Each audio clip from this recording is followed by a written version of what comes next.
Hello friends, स्वागत है आप सभी का मेरे YouTube channel SV coaching classes पर। और जैसा कि मैंने आपसे अपने पिछले वीडियो में डिस्कशन कर लिया था, यानी वहां पर लास्ट वीडियो में मैंने आपको एसिटिक अम्ल जो था, है ना, उसको पढ़ा दिया था।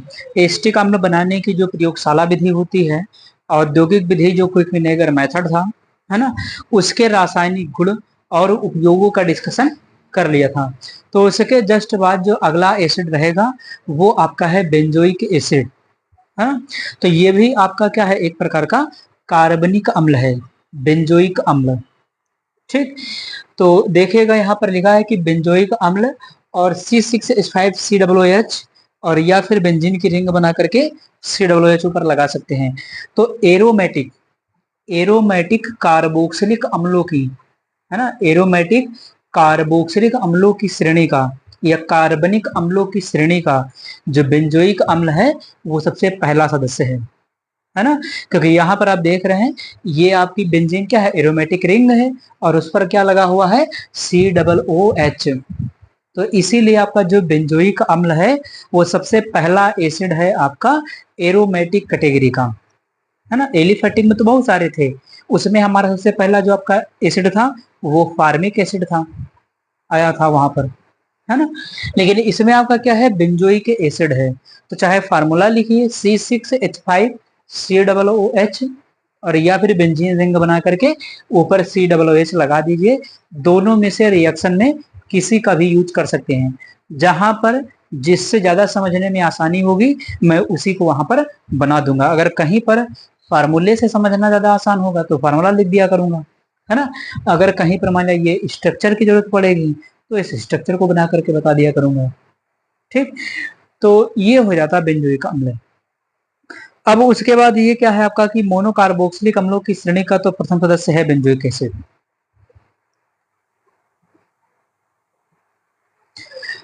उसके बाद अब क्या होगा कि इसको बनाने की विधियां होती हैं, है ना।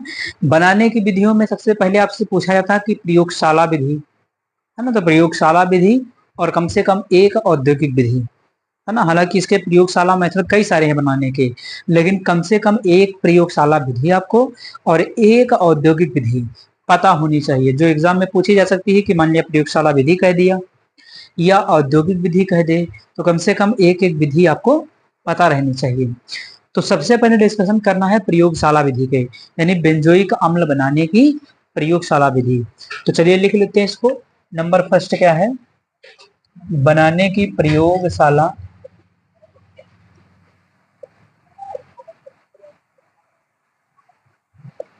प्रयोगशाला विधि।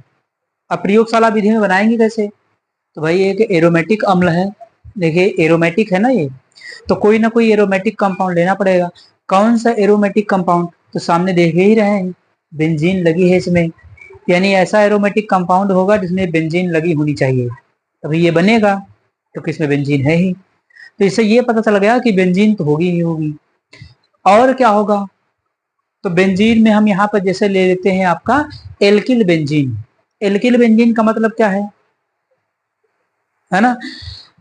तो जैसे इसको बनाने के लिए फिर क्या करेंगे, तो इसको बनाने के लिए हम यहाँ पर बेंजीन ले लेंगे, क्योंकि बेंजीन क्या है, इसके फार्मूले में है, तो बेंजीन तो लेना ही पड़ेगा। और बेंजीन का कोई डेरिवेटिव यानी ऊपर कोई और भी ग्रुप लगा होना चाहिए। तो यहाँ पर हम ले लेंगे बेंजिल हैलाइड, है ना। बेंजिल हैलाइड का मतलब क्या है, बेंजीन के ऊपर जैसे CH2Cl लगा दिया, जिसको कहते हैं बेंजिल क्लोराइड, है ना।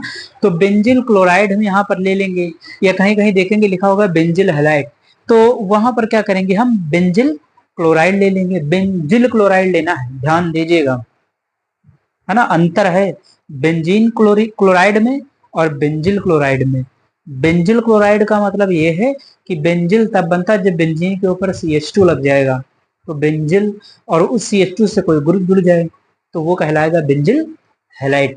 हैलाइड का मतलब हाइड्रोजन। तो बेंजीन क्लोराइड ले लेंगे, यहाँ पर करेंगे क्या, तो बेंजीन क्लोराइड ले लेंगे और उसकी रिएक्शन करवाएंगे पोटेशियम हाइड्रोक्साइड से। तो बेंजिल क्लोराइड की रिएक्शन पोटेशियम हाइड्रोक्साइड से करवाएंगे, तो वहां पर बनेगा बेंजिल एल्कोहल। फिर उस बेंजिल एल्कोहल का ऑक्सीकरण करवाएंगे पोटेशियम परमैंगनेट की उपस्थिति में, जो कि एक स्ट्रॉन्ग ऑक्सीडाइजिंग एजेंट है, प्रबल ऑक्सीकारक है। जो क्या करेगा, एल्कोहल को एल्डिहाइड में कन्वर्ट कर देगा, यानी बेंजिल एल्कोहल को बेंजल्डिहाइड में कन्वर्ट कर देगा। फिर उस बेंजल्डिहाइड का फिर से ऑक्सीकरण करवा देंगे। जब वो उस बेंजल्डिहाइड का फिर से ऑक्सीकरण करवाएंगे तो एल्डिहाइड किस में कन्वर्ट हो जाएगा, आपके एसिड में, बेंजोइक अम्ल में कन्वर्ट हो जाएगा। तो यही प्रोसेस इसमें करना है। ठीक, तो चलिए लिखते हैं रिएक्शन को। तो सबसे पहले हम क्या ले लेते हैं, बेंजीन क्लोराइड। ये आपका ले लिया CH2 Cl, ये क्या है आपका, बेंजीन क्लोराइड है। तो इसका नाम लिख लेते हैं यहाँ पर, बेंजीन क्लोराइड। ठीक, तो ये बेंजीन क्लोराइड हो गया। और क्या लेना है, पोटेशियम हाइड्रोक्साइड। तो चलिए पोटेशियम हाइड्रोक्साइड ले लेते हैं।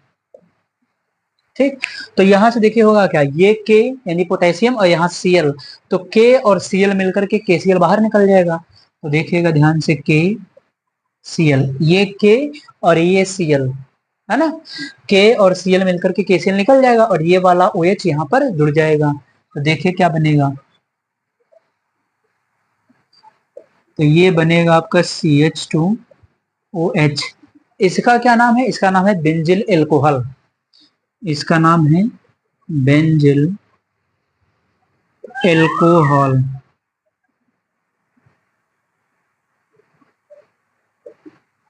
है ना, बेंजिल एल्कोहल इसका नाम है। अब क्या करेंगे, अब ये एल्कोहल बन गया और एल्कोहल का ऑक्सीकरण करेंगे तो एल्डिहाइड बनेगा, और एल्डिहाइड का ऑक्सीकरण करेंगे तो वो एसिड में कन्वर्ट हो जाएगा। एरोमेटिक तो है ही है। ठीक, चलिए तो यहां पर लिख लेते हैं ऑक्सीजन, और यहां पर लिख लेते हैं KMnO4। KMnO4 प्रबल ऑक्सीकारक होता है, स्ट्रॉन्ग ऑक्सीडाइजिंग एजेंट। तो इस एल्कोहल को क्या करेगा, इस एल्कोहल को एल्डिहाइड में कन्वर्ट कर देगा। ठीक, और यहाँ पर होगा क्या, यहाँ पर आपकी ऑक्सीजन इसमें जुड़ जाएगी जाकर के। और यहाँ जो H2O देख रहे हैं, अगर समझना भी चाहें तो यहाँ पर एल्कोहल से क्या होगा, तो एल्कोहल से H2O इतना पोर्शन देखिए, H2O ये निकल जाएगा, निकल जाएगा। C, ये वाला H और ये वाला ऑक्सीजन जाकर के जुड़ जाएगा वहां पर। ठीक, तो CHO ये हो जाएगा, H2O बाहर निकल जाएगा। तो दिखाना चाहे तो यहाँ पर नीचे माइनस करके H2O लिख सकते हैं, जैसे KCl लिखा है उसी प्रकार से यहाँ माइनस H2O लिख सकते हैं, कोई दिक्कत नहीं। और नहीं लिखेंगे तब भी कोई दिक्कत नहीं, कोई जरूरी नहीं है कि दिखाया ही जाए वहां पर। ठीक, तो H2O निकल जाएगा और बेंजल्डिहाइड बनेगा। तो चलिए ये लिख देते हैं इसको, यानी ये है आपका बेंजल्डिहाइड। देखिए बन गया बेंजल्डिहाइड। अब इसका फर्दर ऑक्सीडेशन हो जाएगा KMnO4 पोटेशियम परमैंगनेट की उपस्थिति में। तो चलिए फर्दर ऑक्सीडेशन करवाते हैं, तो O, और यहाँ पर नीचे लिख देते हैं इस जगह पर KMnO4, स्पेस ना होने की वजह से नीचे लिख देते हैं यहाँ पर। तो इसका ऑक्सीडेशन हो जाएगा, तो इसमें एक और ऑक्सीजन जुड़ जाएगी, देखिए डबल O हो गए, तो COOH सीधे सीधे बेंजोइक अम्ल बन गया। तो यहाँ पर बना देते हैं इसको,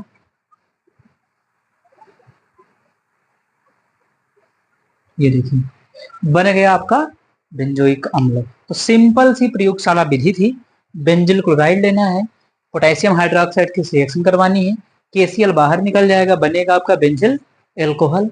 इसका ऑक्सीडेशन करवा देना है KMnO4 की उपस्थिति में, बेंजल्डिहाइड बनेगा। बेंजल्डिहाइड का फिर से ऑक्सीडेशन करवा देना है KMnO4 की उपस्थिति में, तो सीधे आपका बेंजोइक अम्ल बन जाएगा। तो एक मेथड तो ये हो गया प्रयोगशाला विधि का। ठीक, अब दूसरा क्या हो सकता है, तो दूसरा यहाँ पर जैसे हम ले लेते हैं कोई साइनाइड कंपाउंड, साइनाइड कंपाउंड जैसे यहाँ पर साइनाइड कंपाउंड चाहे जो ले लीजिए, एरोमेटिक होना चाहिए बस, क्योंकि यहाँ पर बेंजीन रिंग है और बेंजीन रिंग ही होनी चाहिए, इसे ये भी पता चल रहा है। ठीक, तो क्या करना पड़ेगा फिर, तो यहाँ पर हमें फेनिल साइनाइड, है ना, तो फेनिल साइनाइड, देखिए साइनाइड लगा हुआ तो बेंजीन का नाम कभी कभी फिनिल भी कहा जाता है, तो फेनिल साइनाइड या बेंजिल साइनाइड कह लीजिए। ठीक, लेकिन फेनिल साइनाइड उसका नाम ज्यादा सही रहता है, तो फेनिल साइनाइड ले लेते हैं यहाँ पर। सेकेंड मेथड जो आपका है,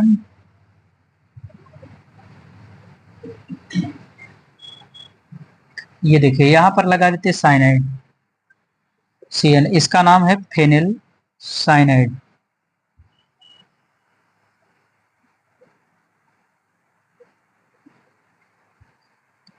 फेनिल साइनाइड। ठीक, तो फेनिल साइनाइड ले लिया। अब क्या करना है, फेनिल साइनाइड का हाइड्रोलिसिस कर देना है, यानी जल अपघटन, जल से रिएक्शन करवा देना है। तो जल से जब रिएक्शन हो जाएगी तो यहाँ पर नाइट्रोजन और जल से 3 हाइड्रोजन इसको मिल जाएंगे, अमोनिया बाहर निकल जाएगा, बेंजोइक अम्ल बन जाएगा। ठीक, तो देखिएगा इसको, प्लस कितना मोल वाटर का लेना है, तो 2 लेना है। वाटर का कितना मोल लेना था, तो 2, तो यहाँ पर 2H2O ले लिया। यहाँ पर एक नाइट्रोजन है तो 3 हाइड्रोजन यहाँ मिल जाएंगे, तो अमोनिया निकलेगा और बाकी जाकर के यहाँ पर ऐड हो जाएगा। टोटल कितने हाइड्रोजन, टोटल 4 हैं भाई, 2 दूनी 4 हाइड्रोजन है, 3 चले जाएंगे नाइट्रोजन के साथ, तो अमोनिया बाहर निकलेगी। बाकी 2 ऑक्सीजन, तो COO और एक बचा हुआ हाइड्रोजन H, तो सीधे आपका बेंजोइक एसिड बन जाएगा। चलिए इसको बना देते हैं। तो ये है आपका बेंजोइक एसिड और निकलेगा बाहर अमोनिया। ठीक, तो बनकर के 2 प्रयोगशाला विधि थी, मैंने जो आपको बता दिया। पहला आपका बेंजिल क्लोराइड से, सेकंड आपका फेनिल साइनाइड से। दोनों प्रयोगशाला विधियां थी, और भी प्रयोगशाला विधि है, लेकिन उतना नहीं जानना है। कम से कम 2 विधियां आपको पता होनी चाहिए, जो मैंने यहाँ पर बता दिया, जिसमें से ये वाली रिएक्शन ज्यादा लिखी हुई आपको अक्सर मिल जाती है, और भी रिएक्शन मिल सकती है। ठीक, तो ये 2 विधियां हो गई आपकी प्रयोगशाला विधि, आप इनका स्क्रीनशॉट ले लीजिए। फिर इंडस्ट्रियल मेथड, औद्योगिक विधि कौन सी है बनाने की, उनका डिस्कशन मैं आपसे करता हूं।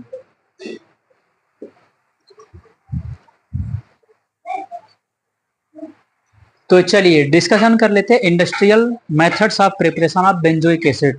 यानी यहाँ पर क्या करना है कि बेंजोइक एसिड की जो औद्योगिक विधियां हैं, औद्योगिक विधि से किस प्रकार से बेंजोइक एसिड बनाया जाता है, तो यहाँ पर देखते हैं इसके रिएक्शन को। तो इसमें हम क्या करेंगे, इसमें भी कई सारे मेथड हैं, लेकिन इसमें से मैं कोई 2 मेथड आपको बता दूंगा जो आपको ध्यान रखना है। तो जैसे यहाँ पर बता दिया, पहला मेथड आपको दिया जाता है कि कोई जैसे बेंजो ट्राइक्लोराइड है ना, बेंजीन के ऊपर लगा हुआ CCl3, तो बेंजो ट्राइक्लोराइड, ठीक, उसकी रिएक्शन वाटर के साथ करवा देंगे H2O के साथ, तो वहां पर क्या होगा, हाइड्रोक्लोरिक अम्ल HCl बाहर निकल जाएगा और बेंजोइक अम्ल सीधे बन जाएगा। तो चलिए ले लेते हैं, जैसे हमारा पहला है बेंजो ट्राइक्लोराइड। बेंजो ट्राइक्लोराइड में हमारा ये है जैसे CCl3, ये है बेंजो ट्राइक्लोराइड, तो इसका नाम है बेंजो ट्राइक्लोराइड, बेंजो ट्राई।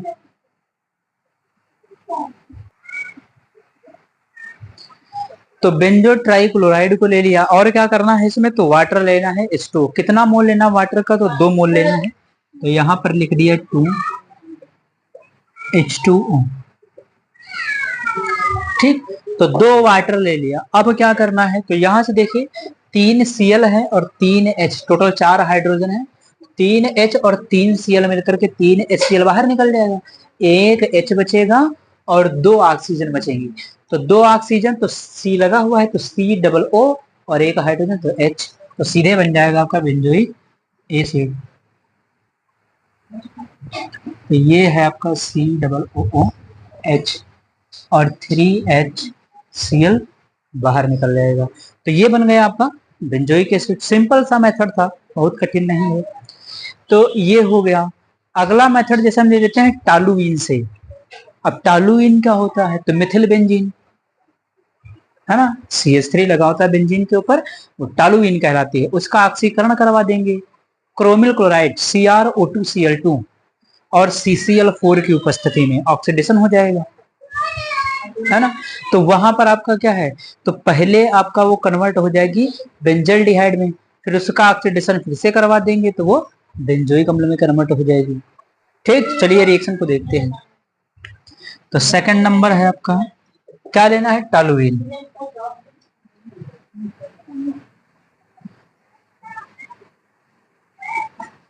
ये है आपका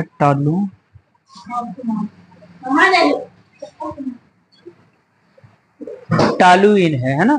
इसका ऑक्सीडेशन करवाना, 3 ऑक्सीडेशन करवाते हैं। 2 मोल ले लिया ऑक्सीजन के। ऑक्सीडाइजिंग एजेंट कौन सा होगा, तो रिएजेंट यहाँ पर CrO2Cl2, क्रोमिल क्लोराइड कहते हैं इसको। ठीक, तो CrO2Cl2 हो जाएगा।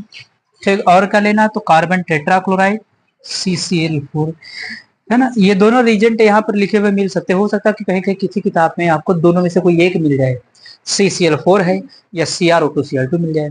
ठीक, तो चलिए, तो CrO2Cl2 क्रोमिल क्लोराइड है और CCl4 है, तो बनेगा क्या यहाँ पर, बेंजल्डिहाइड बीज का प्रोडक्ट इंटरमीडिएट आपका है CHO, बेंजल्डिहाइड बन जाएगा। अभी इस एल्डिहाइड का फर्दर ऑक्सीडेशन हो जाएगा KMnO4, वही पुराना ऑक्सीडाइजिंग एजेंट ले लेंगे, तो यहाँ पर करवाना है ऑक्सीडेशन KMnO4 की उपस्थिति में, तो KMnO4 पोटेशियम परमैंगनेट है, और ऑक्सीडेशन करवा देंगे तो सीधे बेंजोइक एसिड बनेगा। तो यहाँ पर बना देते हैं इस जगह, तो COOH, तो ये बेंजल्डिहाइड हो गया और ये बेंजोइक एसिड हो गया। तो सेकंड मेथड भी मैंने आपको बता दिया कि टॉलुइन से कैसे बनाएंगे। टॉलुइन सामने लिखा हुआ है, ऑक्सीडेशन पहले होगा क्रोमिल क्लोराइड की उपस्थिति में, जहां पर देखिए CrO2Cl2 CCl4 लिखा, बेंजल्डिहाइड बना, और ये KMnO4 की उपस्थिति में बेंजोइक एसिड टर्न करके तैयार हो गया। तो ये हो जाती है प्रयोगशाला और औद्योगिक विधि। आप इसका स्क्रीनशॉट ले लीजिए, फिर इसके रासायनिक गुणों का डिस्कशन मैं आपसे करता हूं।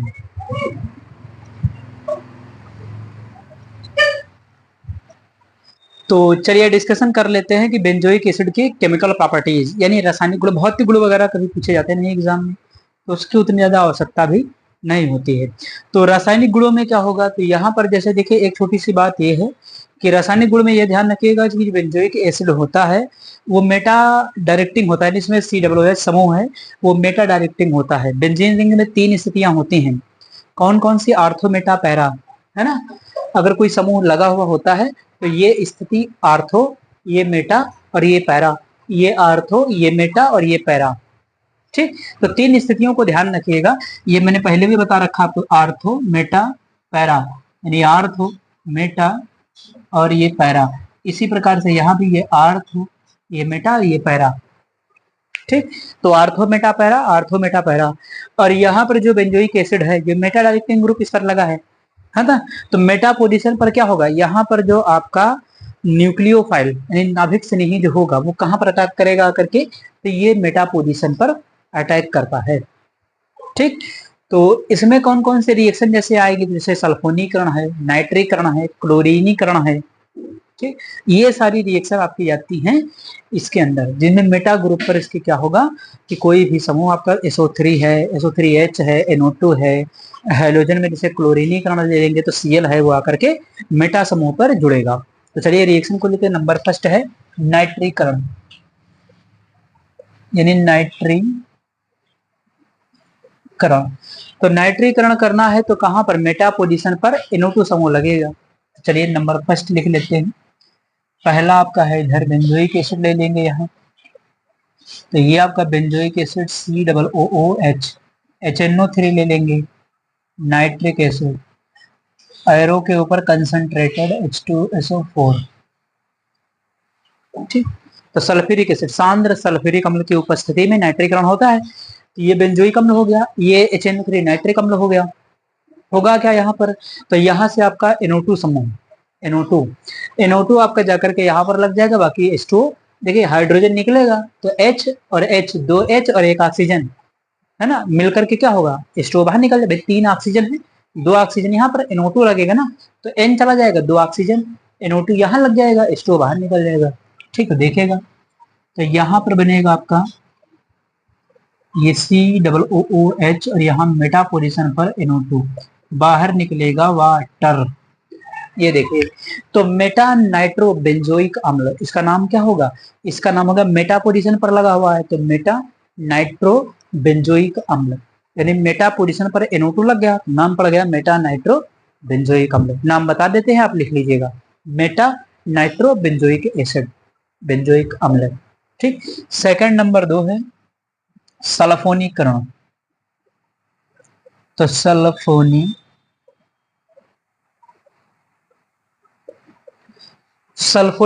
इसका मतलब क्या है, तो यहाँ पर रिएक्शन जो इसकी होगी वो सल्फ्यूरिक अम्ल के साथ H2SO4 के साथ सल्फर ट्राइऑक्साइड की उपस्थिति में SO3।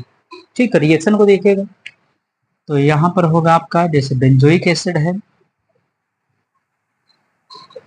और यहाँ पर रिएक्शन होगी H2SO4 से, किसी की उपस्थिति होगी तो SO3 सल्फर ट्राई ऑक्साइड। तो होगा क्या यहाँ पर, यहाँ से आपका H2O, यहाँ से भी H2O ही निकलता है, ये ध्यान रखिएगा। तो यहाँ पर होगा क्या, ये आपका HSO3 उस तरीके से लिख करके SO3H यहाँ पर आकर के जुड़ जाएगा, बचा हुआ H2O बाहर निकल जाएगा। देखना भी चाहें तो ये लिख सकते हैं यहाँ से COOH SO3H और वाटर। ये देखिए ना, मेटाबेंजोइक सल्फोनिक एसिड है ये, है ना। SO3 समूह कहाँ पर आकर के यहाँ पर मेटा पोजीशन पर लग गया है। तो इस प्रकार से सल्फोनीकरण, सल्फोनेशन होता है बेंजोइक एसिड का। ठीक, तो ये हो जाती है रिएक्शन। अब इसके बाद जैसे हाइड्रोजनीकरण, चलिए अगले रिएक्शन में नंबर 3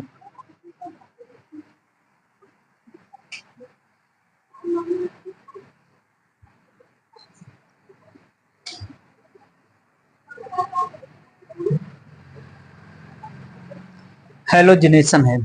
तो अगली रिएक्शन है हैलोजिनेशन। हैलोजिनेशन में आप क्लोरीन भी ले सकते हैं, ब्रोमीन भी ले सकते हैं, आयोडीन। लेकिन ब्रोमीन और आयोडीन या फ्लोरीन की जो रिएक्शन है वो क्लोरीन की तुलना में क्या है, थोड़ा सा कम देखने को मिलती है। इसीलिए हैलोजनीकरण का एक स्पेशल नाम दिया जाता है क्लोरीनीकरण, यानी क्लोरीनेशन। ठीक, तो अगर चाहे तो हैलोजनीकरण की जगह क्लोरीनीकरण भी लिख सकते हैं। ठीक, तो बिल्कुल एज इट इज रिएक्शन है, चलिए करवा देते हैं इसको। तो ये ले लिया आपका बेंजोइक एसिड, तो COOH, और ये ले लिया Cl2, यहाँ पर लिख लिया Fe और नीचे लिख दिया इन डार्क। यहाँ पर सनलाइट की अनुपस्थिति में रिएक्शन होती है ना। ये क्लोरीन जो आपका Cl2 है ये जाकर के मेटा पोजीशन पर लगेगा, तो एक Cl और एक हाइड्रोजन यहाँ से निकलेगा। भाई मेटा पोजीशन पर क्या होता है, हाइड्रोजन होगा बाहर का, तो H और Cl मिलकर के एक HCl बाहर निकल जाएगा, बाकी आपका बचा हुआ HCl यहाँ लग जाएगा। Fe इन डार्क, इन डार्क का मतलब आप हिंदी में लिख लीजिएगा सूर्य के प्रकाश की अनुपस्थिति। ठीक, इंग्लिश में लिख दिया है इन डार्क, इन डार्क का मतलब अंधेरे में या सूर्य के प्रकाश की अनुपस्थिति में ये रिएक्शन होगी। आयरन तो लोहा ऊपर देख ही रहे हैं। ठीक, तो दोनों हो जाएगा, तो देखिए बनेगा क्या, मेटाक्लोरोबेंजोइक एसिड। तो COOH और यहाँ लग गया Cl, तो फिर ये मेटा पोजीशन पर ही तीनों लगे हुए हैं, तो ClSO3HNO2। तो ये आपका बन जाएगा मेटा बेंजोइक सल्फोनिक अम्ल, मेटा क्लोरो बेंजोइक अम्ल, मेटा नाइट्रो बेंजोइक एसिड। तो 3 रिएक्शन थी, नाइट्रीकरण, सल्फोनीकरण और हैलोजनीकरण या क्लोरीनीकरण कह दीजिए, है ना। अगर चेंज करना भी चाहें तो यहाँ पर क्लोरीनीकरण कर लीजिए, ज्यादा से भी क्लोरीन लिया है तो क्लोरीनीकरण भी लिख सकते हैं। ठीक, या फिर हाइड्रोजनीकरण लिखना चाहें तो हाइड्रोजनीकरण करके भी लिख सकते हैं। ठीक, तो ये हो जाती है आपकी रिएक्शंस। तो आप इनका स्क्रीनशॉट लीजिए, फिर अगली कुछ जो रिएक्शंस इंपॉर्टेंट हैं बेंजोइक एसिड्स की, उनका डिस्कशन फिर मैं आपसे करूंगा। चलिए, तो नेक्स्ट केमिकल प्रॉपर्टीज में हम ले लेते हैं यहाँ पर रिएक्शन विद अमोनिया, यानी अमोनिया के साथ रिएक्शन। अब होगा क्या यहाँ पर, तो बेंजोइक एसिड जो आपका अमोनिया के साथ रिएक्शन करेगा तो वहां पर बनाएगा अमोनियम बेंजोएट, है ना, C6H5 COONH4, ये बनेगा, यानी सीधे एडिशन हो जाएगा। अमोनियम बेंजोएट को फास्फोरस पेंटाक्साइड B2O5 की उपस्थिति में क्या करेंगे, हीट करेंगे, तो वहां पर बन जाएगा बेंजामाइड C6H5 CONH2 और वाटर बाहर की ओर रिलीज हो जाएगा। तो देखेगा ध्यान से रिएक्शन को। तो क्या लेना है आपको, तो लेना आपका वही बेंजोइक एसिड है। चलिए बेंजोइक एसिड ले लेते हैं। रिएक्शन तो लिख लें, अमोनिया से है क्रिया, तो NH3 से है ना क्रिया। ठीक, इसको जरा इरेज करके नीचे ले, चलिए यहाँ, तो ये है बेंजोइक एसिड। रिएक्शन करवानी है NH3 यानी अमोनिया से, तो चलिए NH3 ले लेते हैं। ठीक, ये सीधे क्या होगा, एडिशन रिएक्शन हो जाएगी, इसी में जाकर के ऐड हो जाएगा, तो बनेगा आपका क्या प्रोडक्ट, बनेगा आपका तो COO, ये देखिए अमोनियम बेंजोएट, इसका नाम क्या है, अमोनियम बेंजोएट। तो नाम भी लिख लीजिएगा अमोनियम।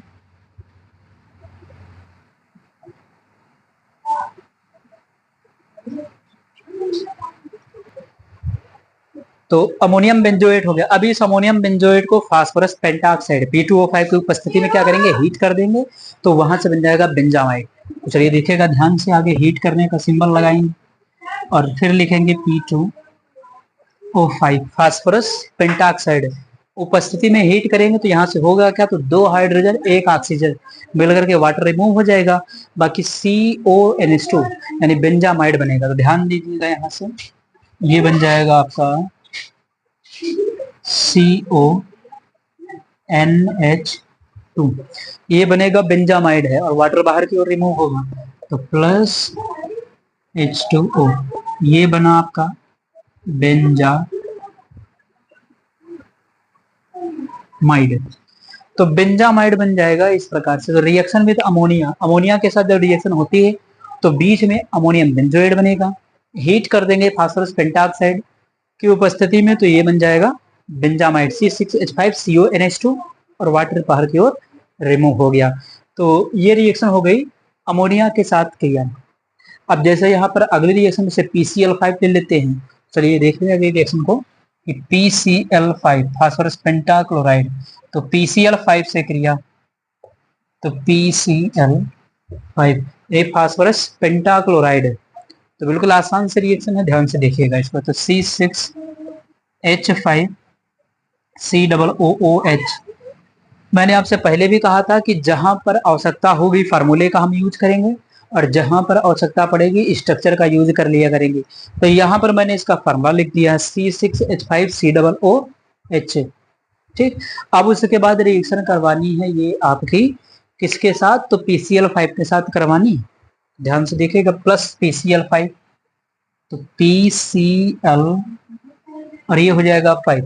ठीक, तो देखिएगा ध्यान से, इधर होगा क्या, तो यहां से बॉन्ड तोड़िए, इधर हाइड्रोजन जोड़िए, यहां से बॉन्ड तोड़िए, इधर हाइड्रोजन जोड़िए, तो C6H5COCl, ये देख रहे हैं C6H5COCl बेंजोइल क्लोराइड। ठीक, और एक आपका बनेगा बीच में, देखिए PCl3, देखिए PO भी बचा तो POCl3 है ना, PCl3 बीच में ऐड कर दिया, Cl इधर निकल गया, HCl बाहर निकलेगा, POCl3 और ये C6H5COCl। तो इसको ऐसे बना देते C6H5COHCl, तो ये निकल गया हाइड्रोक्लोरिक एसिड यानी HCl, और एक प्रोडक्ट और बचा हुआ है POCl3, तो ये हो जाएगा आपका POCl3 फास्फोरिल क्लोराइड इसका नाम है। तो बना आपका क्या, बेंजोइल क्लोराइड, फास्फोरिल क्लोराइड और ये हाइड्रोजन क्लोराइड या हाइड्रोक्लोरिक एसिड। ठीक, तो 2 रिएक्शंस थी, अमोनिया के साथ रिएक्शन और ये PCl3 के साथ रिएक्शन। उसके बाद अगली रिएक्शन में जैसे हम ले लेते हैं इसकी कि वी कार्बोक्सिलीकरण, जिसमें सोडा लाइम के साथ इसकी रिएक्शन होगी बेंजोइक एसिड की, तो वहां सोडियम कार्बोनेट वाटर बाहर निकल जाएगा। ठीक, और बेंजीन बन जाएगी। चलिए देखते हैं रिएक्शन को। तो यहाँ पर देख लेते हैं वी कार्बोक्सिलीकरण, यानी वी कार्बोक्सिलीकरण, तो डी कार्बोक्सिलेशन। तो डी कार्बोक्सिलेशन का मतलब ये होता है कि कार्बन डाइऑक्साइड निकल जाए या कहीं कंपाउंड सोडियम कार्बोनेट निकल जाता है ना, कार्बन डाइऑक्साइड सोडियम कार्बोनेट के रूप में निकल जाती है बाहर। ठीक, तो ध्यान दीजिएगा रिएक्शन में। तो बेंजोइक एसिड लेना है, सबसे पहले बेंजोइक एसिड हो गया, और उसके बाद आपको सोडा लाइम लेना है NaOH और कैल्शियम ऑक्साइड। ठीक, तो NaOH और CaO, हालांकि इस रिएक्शन के अंदर CO पार्टिसिपेट नहीं करता है, CO का यानी रिएक्शन के अंदर CO में केवल CaO क्या है, रिएक्शन करवाने का कार्य करता है, ये रिएक्शन के अंदर पार्टिसिपेट नहीं करता है। रिएक्शन में पार्टिसिपेट कौन करेगा, सोडियम हाइड्रोक्साइड। ठीक, तो 2NaOH और बन जाएगा CaO, तो फिर बनेगा क्या, आपका प्रोडक्ट बनेगा बेंजीन, यानी ये बेंजीन हो गया। और क्या बनेगा, तो सोडियम कार्बोनेट Na2CO3, ये बाहर की ओर रिमूव होगा, और क्या निकलेगा, तो वाटर निकलेगा, यानी H2O। ये देखिए, तो बेंजोइक एसिड रहा, और ये आपका सोडियम हाइड्रोक्साइड और CaO calcium oxide, soda lime जिसको कहते हैं, है ना, NaOH और CaO के मिक्सचर को सोडा लाइम कहा जाता है। इस रिएक्शन के अंदर CaO पार्टिसिपेट नहीं करता है, जबकि आपका सोडियम हाइड्रोक्साइड पार्टिसिपेट करता है। यहाँ पर बनेगा क्या आपका, तो एरोमेटिक कंपाउंड बेंजीन मिलेगा, सोडियम कार्बोनेट मिलेगा, और यहाँ से क्या मिलेगा, वाटर H2O। तो फाइनल 3 रिएक्शन आपकी अमोनिया के साथ, PCl5 के साथ, PCl5 के साथ, और भी कार्बोक्सिलीकरण हो गई, है ना। आप इनका स्क्रीनशॉट ले लीजिए, फिर इसके आगे की और जो रिएक्शंस हैं उनका डिस्कशन मैं आपसे करता हूँ अभी।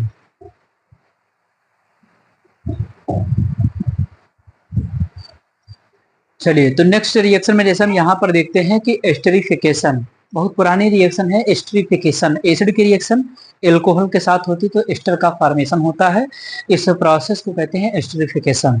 तो चलिए एस्टरिफिकेशन को देखते जरा, यहाँ पर लिख लेते हैं एस्टरीकरण, यानी ये हो जाएगा एस्टरीकरण। ठीक, तो एस्टरिफिकेशन में क्या होगा बता दिया आपको अभी कि एसिड लेना है सबसे पहले आपको बेंजोइक एसिड, यानी ये आपका COOH। और क्या लेना है, तो एल्कोहल लेना। कौन सा एल्कोहल लेना, तो कोई भी ले लीजिए, चाहे मेथिल ले लीजिए चाहे एथिल ले लीजिए। तो जैसे हमने यहाँ पर ले लिया C2H5OH। पहले भी आपको बताया था कि एसिड वाले पार्ट से क्या निकलेगा, OH, एल्कोहल वाले पार्ट से क्या निकलेगा, H, यानी यहाँ से OH और यहाँ से H मिलकर के H2O बाहर रिमूव हो जाएगा, और बचा हुआ समूह यहाँ पर जाकर के लग जाएगा। तो चलिए देखते हैं इसको, तो ये आपका हो जाएगा C6H5, COO और C, चलिए NaOH से क्रिया।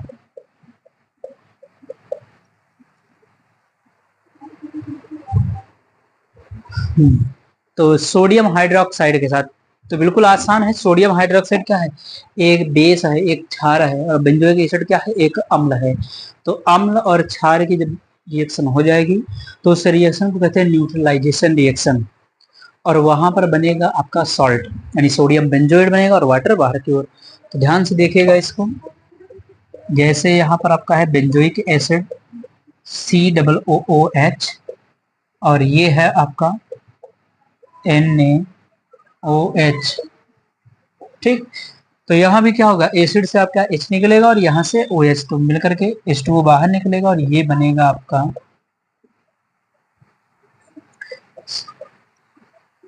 OH, और ये आपका H निकल करके बनेगा सोडियम बेंजोइड। इसको बना देते हैं COONA।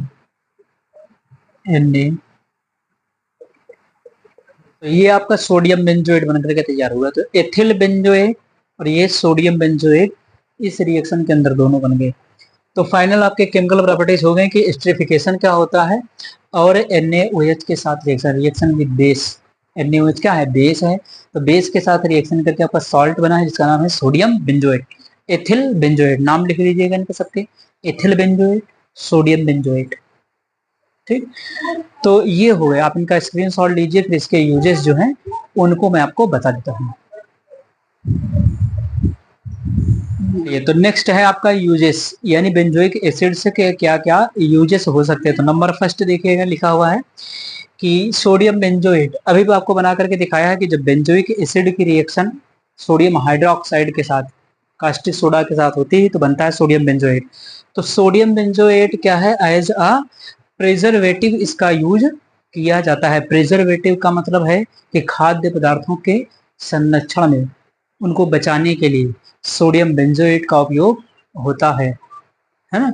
उसके बाद देखिए कि क्या लिखा, का उपयोग अचार, टमाटर की चटनी इत्यादि के परिरक्षण में किया जाता है। तो विभिन्न प्रकार के खाद्य पदार्थ जो होते हैं उनके परिरक्षण में, यानी वो खराब ना होने पाए, है ना, उनको बचाने के लिए उसके अंदर सोडियम बेंजोएट मिलाया जाता है। ठीक, उसके बाद क्या है, सेकंड लिखा हुआ कि कृत्रिम रंग बनाने में, यानी आर्टिफिशियल जो कलर होते हैं, तो आर्टिफिशियल कलर के फॉर्मेशन में इसका उपयोग होता है। सेकंड नंबर है एंटीसेप्टिक, यानी पूर्तिरोधी के रूप में। तो पूर्तिरोधी के रूप में क्या होता है, इसका यूज किया जाता है। सेकंड आपका लिखा है कि प्रयोगशाला में अभिकर्मक के रूप में, तो लेबोरेटरी रीजेंट है ना। अब ये एसिड है ना, तो ये भी क्या करेगा, ये भी एस्टर परीक्षण में उपयोग हो सकता है ना। तो ये हो जाएगा। उसके बाद बेंजीन की वाष्प बनाने में, बेंजीन की वाष्प कैसे बनेगी, तो बेंजीन की वाष्प जब सोडा लाइम के साथ अभी रिएक्शन करवाए थे पीछे, तो बना था बेंजीन, वो बेंजीन बेंजीन की वाष्प के रूप में ही बनती है, यानी भाप के रूप में। तो जब बेंजोइक अम्ल की रिएक्शन यहाँ पर सोडा लाइम के साथ होती है, soda lime NaOH plus CaO calcium oxide का मिक्सचर होता है, उसके साथ होगी, तो वहां पर बेंजीन की वाष्प बनती है। उसके बाद कभी कभी आता है कि बेंजोइक अम्ल के परीक्षण लिखे, तो बेंजोइक अम्ल का परीक्षण, एक अम्ल है और अम्ल क्या करता है, नील लिटमस पेपर को लाल कर देता है। तो पहला परीक्षण तो आपको यही लिख देना है कि यह नील लिटमस पेपर को लाल कर देता है। सेकंड परीक्षण क्या, तो सेकंड परीक्षण आपके सामने लिखा हुआ है, बेंजीन की वाष्प, यानी जब बेंजोइक एसिड की रिएक्शन सोडा लाइम के साथ करवाते हैं, तो वहां पर क्या होता है कि बेंजीन की वाष्प प्राप्त होती है। ये भी इसका क्या है, ये भी इसका एक परीक्षण है, ये इसका एक टेस्ट है। तो दोनों को आप लिख सकते हैं वहां पर। तो ये रहा कंप्लीट इंफॉर्मेशन आपके बेंजोइक एसिड के विषय में कि क्या होता है, बनाने की विधि, प्रयोगशाला, औद्योगिक दोनों बता दिया है, रासायनिक गुण और उसके उपयोग। तो अगर चैनल पर नए हैं तो चैनल को सब्सक्राइब करें, वीडियो को लाइक करें और शेयर करते रहिए। तो चलिए फिर मिलते हैं आप नेक्स्ट लेक्चर में। Thanks for watching this videos.